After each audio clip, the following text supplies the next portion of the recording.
안녕하세요 여러분, 신건희입니다. 이제 제가 퇴사를 한 지 반년 정도가 흘렀어요.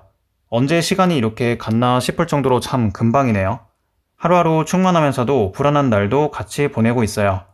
제가 항상 퇴사에 관해 얘기하는 사람이긴 하지만 좋기만 한 건 아니에요. 예전에 올린 영상 중에 꼭 모두가 퇴사할 필요는 없다고 말한 것도 이것 때문이에요. 퇴사는 분명 외롭고 힘든 과정이거든요. 분명 단점도 있고요. 그럼 퇴사를 하면 뭐가 안 좋은지 세 가지를 말씀드릴게요. 가장 먼저 떠오르는 건 역시 경제적인 문제예요.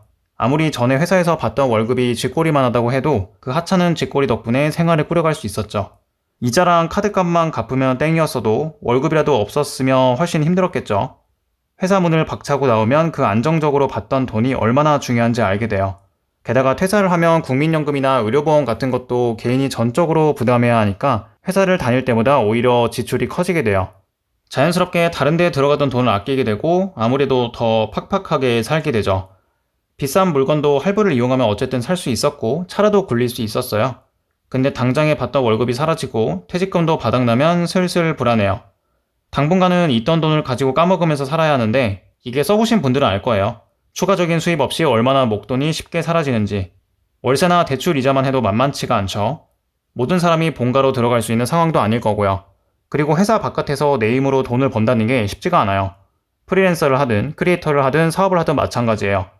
단기적으로는 회사를 다닐 때보다 훨씬 적은 수입을 각오해야죠. 시스템이 만들어지고 수익을 내는 데는 시간이 걸려요. 그리고 수중에 돈이 별로 없으면 자연스럽게 불안해지고요. 사람들이 더럽고 치사해도 회사에 꼭 붙어있는 게 이것 때문이에요. 어쨌든 경제적으로는 안정적으로 만들어주니까요. 그러니까 오늘도 욕을 바가지로 먹어가면서 출퇴근을 하는 거죠. 그래서 어떤 분은 아예 외제차나 명품을 질러서 자신을 묶어두는 경우도 있어요. 화가 나서 퇴사를 하려다가도 매달 나가는 카드값을 보고 마음의 안정을 찾는 거죠. 일종의 배수진을 치는 거예요. 돈이 인생의 전부는 아니지만 많은 문제를 해결해 주니까요. 여러분이 회사에서 아무리 일을 열심히 해도 일정 이상의 돈을 받기는 어렵죠. 왜 그럴까요? 왜냐면 회사에서 생각보다 여러분께 해주는 게 많거든요. 단순히 사내 복지나 이런 걸 말하는 게 아니에요. 우선 회사는 여러분이 시장에서 뭘 해야 할지 고민하지 않도록 이미 시스템을 만들어 뒀어요. 물론 그 안에서 박터지게 머리를 굴리고 깨져야겠지만 처음부터 모든 걸 만들려고 하진 않죠. 그래서 뭘 해서 먹고 살지 적어도 이런 고민은 안 하게 돼요. 또 근로자라면 의료보험이나 고용보험 같은 4대 보험, 국민연금도 꽤 큰 혜택이죠. 다 아시겠지만 여러분을 고용한 사업주도 보험이나 연금을 같이 대주고 있거든요. 또 여러분이 전혀 신경 쓰지 않아도 알아서 납부해주고요. 연말정산 기간이 되면 연말정산 하라고 안내해주고 하다못해 은행에서 대출받기도 수월해요. 안정적인 직장에서 안정적인 월급을 받는 게 지금 당장 큰 돈을 가진 것보다 더 큰 신용이 되거든요. 즉 여러분은 회사에 다니면서 그 시스템을 이용하는 비용을 따로 내는 거예요. 그래서 내 월급은 항상 쥐꼬리만 하죠. 물론 그동안 받은 것 이상의 가치를 계속해서 만들어내야 하지만요. 그런데 퇴사를 하면 그마저도 누리기가 어려워요. 내가 나만의 시스템을 만들어서 삶을 꾸려가야 하거든요. 이게 참 쉬운 일이 아니죠. 하다못해 언제 일어날지, 언제 밥을 먹을지 간섭하는 사람도 없어요. 그럼 일상이 무너지기가 쉬워요. 빈둥빈둥 하다가 하루가 가버리면 어쩔 때는 우울하기도 하죠. 내가 이러려고 퇴사를 했나 자괴감에 밤잠을 못 이루죠. 그래서 나름대로 루틴이란 걸 만드는데 이걸 지키기가 어려워요. 루틴을 안 지킨다고 해서 옆에서 잔소리하는 상사도 없으니까요. 본가에서 지낸다면 부모님 눈치는 볼 수 있겠네요. 백수로 계속 지내는 것만큼 눈치 보이는 일도 없죠. 참 어려운 일이죠.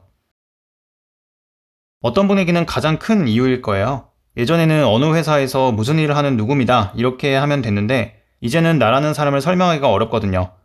유튜버다, 크리에이터다, 프리랜서다 이렇게 말할 수는 있는데 그럼 그거 가지고 어떻게 인생을 꾸려가느냐 이런 말을 들을 수도 있어요. 특히 명절 때 친척들을 만날 때면 질문 공세를 피해가기가 어렵죠. 시대가 많이 변했다지만 왜 많은 부모님과 친척들은 안정적인 직장을 선호할까요? 그게 강력한 신호가 되기 때문에 그래요. 내가 이 한국 사회에서 삶을 제대로 끌고 가고 있다는 신호. 친구들이나 전 직장 동료를 만나도 마찬가지예요. 아마 다들 걱정을 하면서도 용기 있다, 부럽다, 나도 퇴사하고 싶다 많은 말을 하겠지만 듣는 나는 괜히 자격지심이 생길 때가 있어요. 친구들은 어쨌든 힘들지만 월급을 받으면서 직장을 다니는데 난 나왔으니까요. 네임밸류가 중요한 분이라면 더 그럴 거예요. 애초에 그런 분이라면 어떻게든 버텨서 환승이직을 했겠지만요.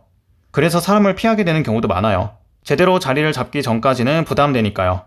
또 이게 다른 사람한테도 그렇지만 사실 나한테도 큰 문제예요.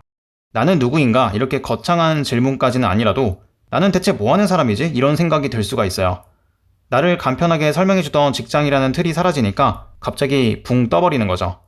소속감도, 명함도, 동료도 사라져요. 안에 있을 때는 참 답답했는데 나오고 나서야 봄인 줄 알았습니다. 이렇게 되는 거예요. 이렇게 보면 퇴사라는 게 참 쉽지 않은 결정이죠. 경제적으로도 힘들고 내가 홀로서기를 해야 하니까 힘들고 나를 설명하는 것도 힘들어요. 그럼 이렇게까지 힘든데 굳이 퇴사를 해야 할까요? 여러분이 만약에 퇴사를 생각하고 있다면 한번 꼭 생각해 보셔야 하는 문제예요. 근데 전 이렇게 생각해요. 그렇다고 해도 퇴사를 해야 할 분명한 이유가 있다고. 이렇게나 단점이 많은 일이지만 동시에 장점도 차고 넘칠 정도라고. 적어도 저에겐 안 좋은 점보다는 좋은 점이 더 많았어요. 뭐가 그렇게 좋냐고요? 그건 다음 영상에서 말씀드릴게요. 한 번에 다 얘기하면 정없으니까요. 혹시 하고 싶은 얘기 있으면 댓글로 남겨주시고요. 다음에 봐요. 안녕히 가세요.